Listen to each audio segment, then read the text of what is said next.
local.ca. C'est le rendez-vous du mercredi soir en direct sur les réseaux sociaux comme Facebook, Je bois local, dégustation live avec Philippe qui se fait un grand plaisir de déboucher ou de décapsuler une bonne bière tous les mercredis. Mais on fait ça de manière encore plus intéressante. On vous fait vivre une dégustation en direct, on la commande, mais on connecte avec nous une personne de l'industrie qui est de la brasserie qu'on goûte. Et ce soir, à l'honneur, c'est la brasserie Over Up. Et on va goûter la Hop Goddess ici même. Je bois local.ca, on est basé à Québec, mais on est des gros tripeux de bière de partout au Québec. Site Internet et boutique en ligne pour les gens de Québec avec livraison, ramassage, boutique. Et pour les gens d'un peu partout au Québec, vous pouvez quand même trouver un paquet de trucs intéressants pour la dégustation de la bière, comme des t-shirts pour la dégustation de la bière, c'est moins important, mais c'est important d'être bien habillé pour déguster la bière. Mais je voulais surtout parler de verres, entre autres, comme celui que j'ai choisi pour ce soir, qui est un verre typiquement IPA. Donc, disponible pour tout le monde au Québec sur notre boutique en ligne, en livraison. Vous avez encore le temps, le 16 décembre, de commander pour Noël, si vous avez dans votre entourage des gens qui sont des tripeux de bière. Donc, comme on est vraiment à 100% dans la bière au quotidien, on peut piger dans un peu tout ce qui sort. Et ce soir, j'ai décidé d'inviter une personne que j'ai rencontrée à plusieurs reprises, une personne de l'industrie que j'aime beaucoup et que vous allez aimer beaucoup. Je suis convaincu si vous la connaissez pas déjà parce que c'est une personne très attachante et vraiment agréable. Elle s'appelle Tatiana et c'est une des personnes derrière le projet Over Up ici. Et on va la rejoindre à l'instant qui, elle, est dans sa demeure. Évidemment, confinement oblige, on fait ça à distance. Salut Tatiana. Oui, ça va bien, Philippe. Ça va très, très bien. Tatiana, les gens vont comprendre assez vite que le français n'est pas ta langue natale. Quand je t'ai rencontré, t'étais un peu plus mal à l'aise que maintenant. Tu as fait un super beau progrès. Fait que maintenant, on est rendu à l'étape de faire des vidéos en direct en français. Alors, on est vraiment fiers de toi. Oui, en fait, c'est un gros défi.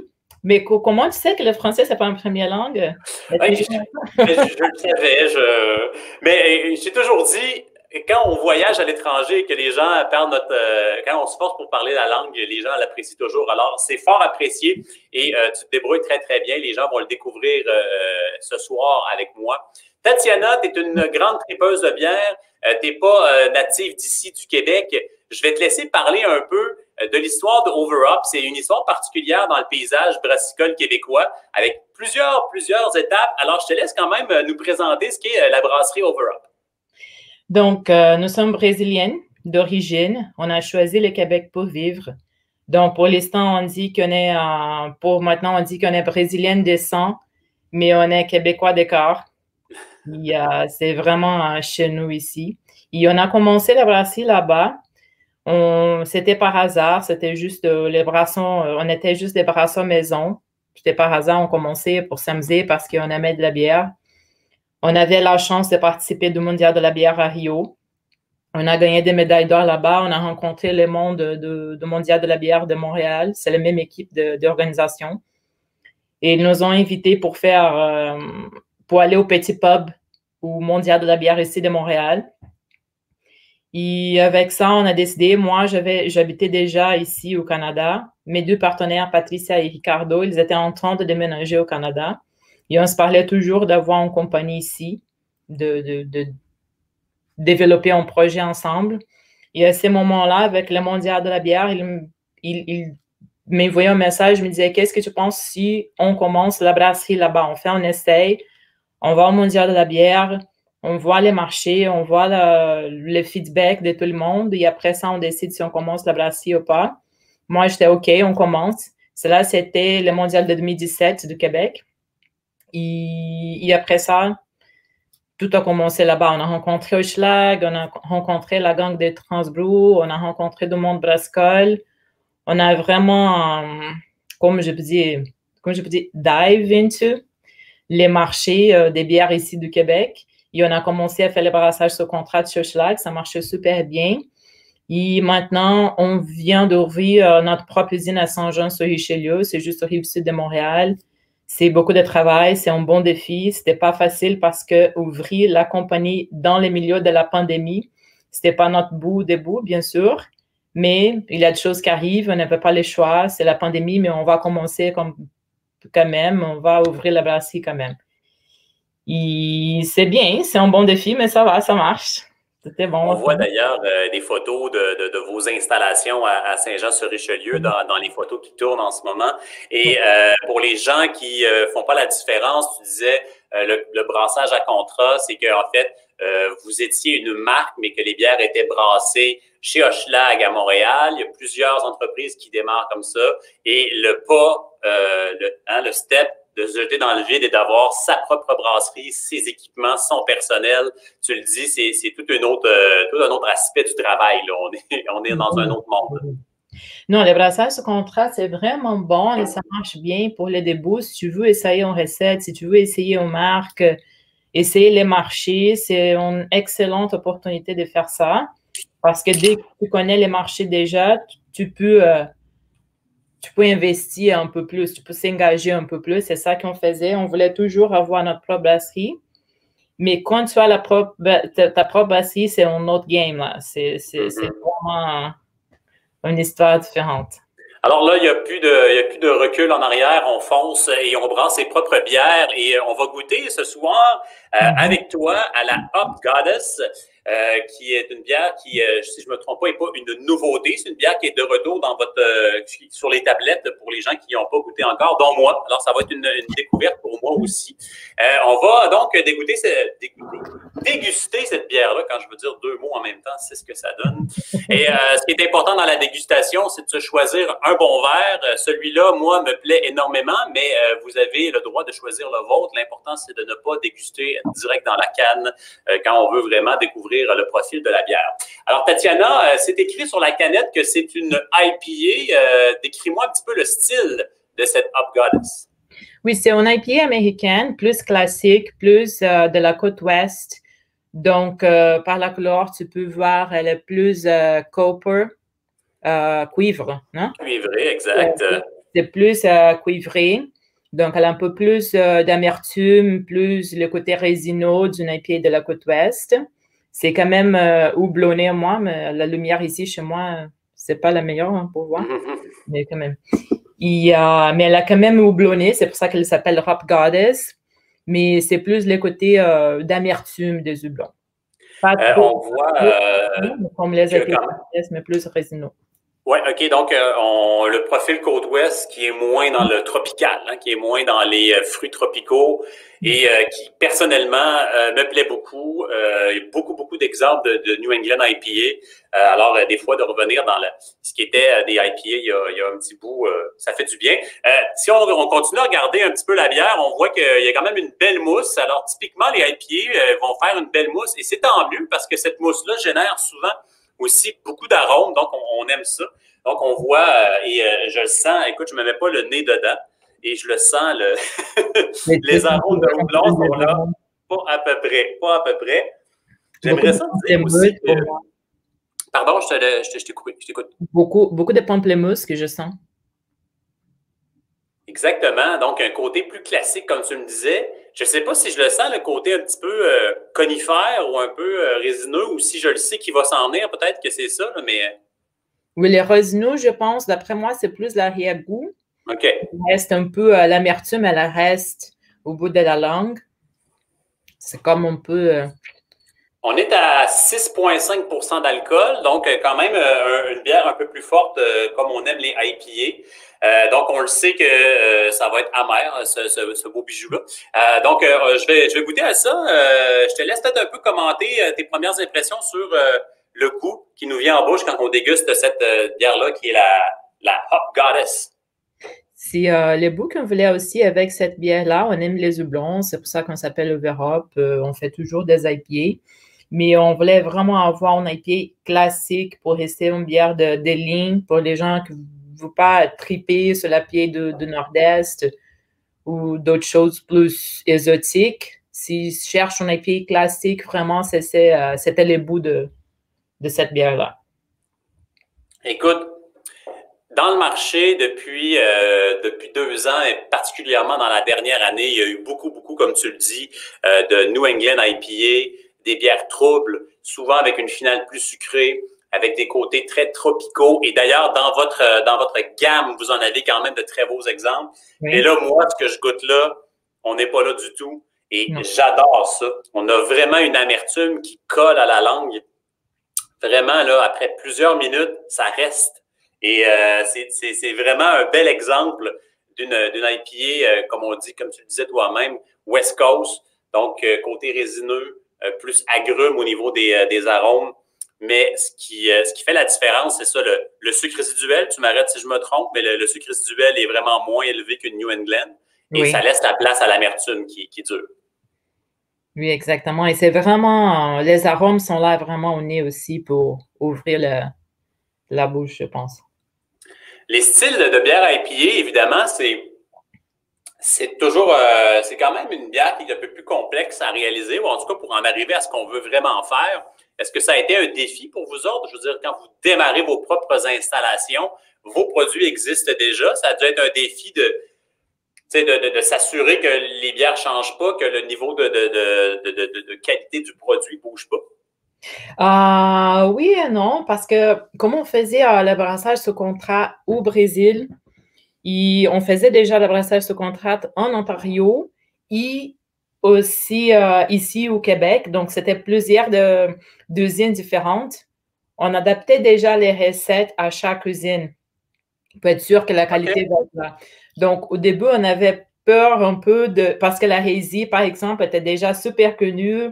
Tout le monde capotait là-dessus. Donc, on était OK. Maintenant, on a comme un poids sur les épaules de faire une bière qui c'est aussi bonne que la bière que tout le monde connaît. Donc, ça doit être aussi bonne ou encore mieux que ça. Donc, les premiers batchs de la hérésie, c'était comme un défi, mais ça a bien marché. Et après ça, on a gagné la confiance un peu pour essayer de nouvelles recettes. C'est une nouvelle recette, c'est plus facile parce que personne n'a goûté, donc c'est un peu plus facile. Mais les bières que tout le monde connaissait déjà, c'était un peu un défi. Différent, oui, un peu défi. Écoute, moi, là, c'est vraiment personnel, mes goûts, mais j'adore ce style d'IPA-là. Et écoute, ça fait quelques gorgées que je prends. Cette amertume-là est persistante, elle reste en bouche. Donc, vraiment, si vous aimez les bières qui restent amères et que vous voulez vous éloigner un peu du jus de fruits tropical, vraiment, la Hop Goddess, c'est une super belle bière pour ça.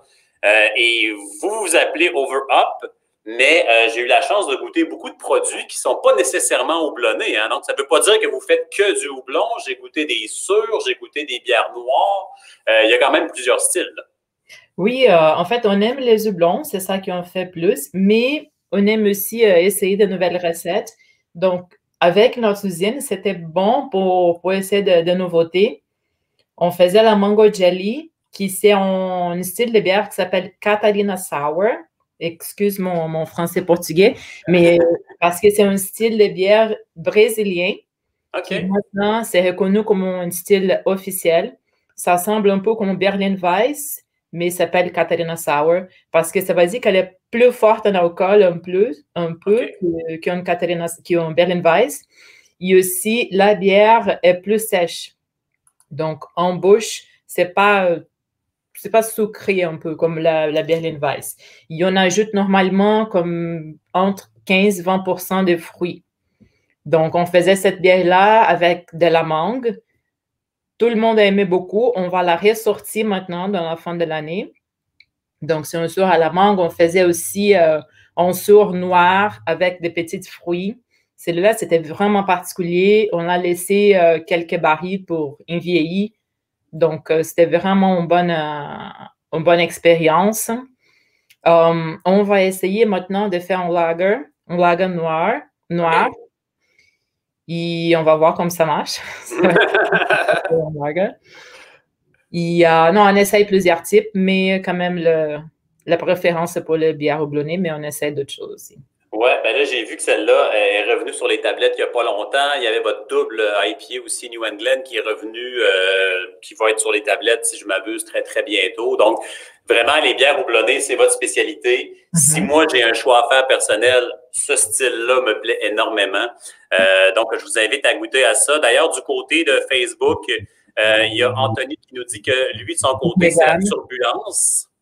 Et Samuel lui nous parle de la Easy, évidemment, qui est probablement la bière que vous avez été reconnue. Et Mathieu Vallière nous dit ici, beau branding. Et j'aimerais ça que tu nous en parles un peu quand même. C'est vrai que les canettes, les illustrations, est-ce que c'est la même personne qui fait tout? En tout cas, il y a vraiment un effort au niveau des illustrations, des fois des affaires qui sont très trash, qui détonnent un peu. Parle-nous un peu de ça, de cet aspect-là, de côté design des canettes.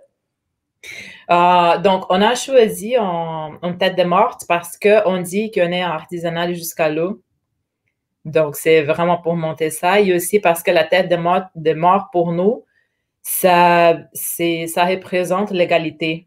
Donc, quand tu vois une tête de morte, tu ne sais pas la couleur de la peau, tu ne sais pas si c'est une femme, si c'est un homme, qu'est-ce que c'est. Donc, c'est l'égalité vraiment. C'est pour ça qu'on a choisi la tête de morte comme logo. On a un designer au Brésil. Okay. C'est un gars qui est vraiment, vraiment spécial. C'est lui qui fait tous les designs, toutes les canettes qu'il y en a. En fait, on partage les idées, on discute ensemble. Que la partie créative ici du Canada, c'est plus Patty, ma partenaire d'affaires. Donc, on fait des brainstorm, on recherche des références ou des choses. Après ça, on parle avec lui. Il est capable de mettre sur les canettes les idées qu'on avait. En tout cas, ça se remarque assez bien. Mais quand on voit, on a des photos qui passaient tout à l'heure, toute la gamme ensemble, on reconnaît le côté uniforme de tout ce branding-là. Écoute, moi, je suis vraiment agréablement surpris de ce que je viens de goûter ce soir. On parle des fois que les West Coast, c'est un peu plus classique, mais je pense qu'il y a beaucoup de monde à qui ça plaît. En terminant cette vidéo-là, j'aimerais ça quand même avoir une petite idée de ce qui s'en vient. As-tu des choses pour nous autres? Des brassins, tu nous as quand même dit qu'il y avait des projets pour Lager, il y avait des trucs comme ça pour Over Up. Y a-t-il d'autres choses qui s'en viennent pour vous autres dans les prochains mois? Donc, dans les prochains mois, on va ressortir la Mango Jelly qui, pas tout le monde, parce qu'on ne faisait pas pour la distribution. Donc, on va faire un batch plus gros pour avoir la distribution. On va sortir un lager on a hâte de goûter ça parce que ça va être la première fois qu'on fait, comme je disais. Et aussi, on va sortir un IPA rouge. OK. Red IPA, qui c'est une autre bière qu'on a hâte de goûter. Elle est déjà faite, elle est en fermentation maintenant. Ça va sortir après les fêtes. Il y a d'autres projets qu'on a, des collaborations pour l'année prochaine qu'on veut faire avec des détaillants ou avec des personnes qui sont passionnées de la bière et avec les groupes des brasseaux maison. On veut bien sûr travailler avec des autres brasseries, mais on veut toujours faire des collaborations avec des gens qui ne sont pas vraiment des brasseries, mais qui sont passionnés de la bière, qui veulent apprendre plus, des brasseaux maison, qui a beaucoup de choses qu'on peut échanger ensemble, les connaissances, l'expertise qu'on peut apprendre et enseigner aussi. Ben, comme tu nous l'expliquais aussi, on vient de là dans l'industrie brassicole. Tu nous le disais en ouverture que c'est quand même là d'où tu venais, de commencer à faire des brassins à la maison. Et moi, en tout cas, les exemples que j'ai connus de brasseries qui ont collaboré avec des brasseurs maison et qui ont sorti des trucs, c'est souvent, ça brise les barrières, ça amène à des endroits qu'on n'aurait pas pensé parce que dans le monde industriel, souvent, on se met des propres limites à la créativité qui sont souvent logistiques ou d'autres. Alors, c'est une très, très bonne idée. Merci beaucoup, Tatiana, de ces moments passés ensemble. Écoute, depuis le jour où on s'est rencontrés, j'ai toujours voulu dire, hey, vous devriez rencontrer cette fille-là. Elle est tellement attachante et son projet est tellement le fun. Alors, voilà, je suis bien content que les gens aient mis un visage là-dessus. Je pense qu'aussi, le fait que tu sois une femme, c'est super intéressant. Il y en a peu dans l'industrie. Il y a beaucoup de femmes qui tripent sur la bière. Hein. Je vous dirais que nous, en tout cas, ce qu'on voit, c'est que les filles sont de très grandes fans d'IPA. Alors voilà, t'es là. En fait, nous sommes deux femmes. Hein. La brasserie Overhop, c'est plus des femmes ici. C'est moi et Patrick qui font tout. C'est moi et elle. Donc, oui, c'est un brasserie de femmes, je dirais. Ben, c'est le fun parce que, comme je te disais, moi, ce que je vois en ce moment, c'est que beaucoup de filles tripent sur les IPA. Alors voilà, la révolution, c'est ça, c'est de se dire, je veux dire, facile de briser ces barrières-là. Alors voilà, il y a une belle histoire en arrière d'une bonne bière parce que au final, la bière est excellente et c'est ce qui est important. Oui, mais merci pour l'invitation, merci pour ton temps et pour l'opportunité d'être là. Et j'espère qu'on puisse se voir bientôt. Exact. On va, quand un jour ou Exactement. l'autre, on aura le droit de se revoir dans les festivals et dans les brewpubs, c'est sûr et certain. Oui, j'espère. Ben, merci à toi. Merci, bonne fin de soirée. Bonne soirée. Beaucoup de monde qui nous ont écrit aussi. J'ai pas eu le temps de toutes les intégrer, mais les gens nous commentent ici sur Facebook. Vous pouvez continuer de le faire pendant, même après la diffusion du vidéo. On va tenter de répondre à vos questions le plus efficacement possible. Alors, c'est tout pour moi. Je vous remercie beaucoup d'être là. Jeboislocal.ca, c'est notre site Internet. La boutique Je Bois Local en fait partie.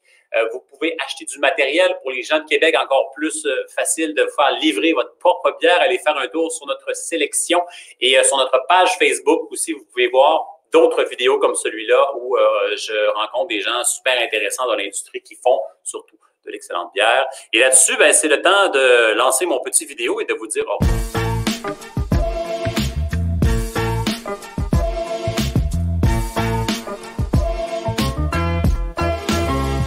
Jeboislocal.ca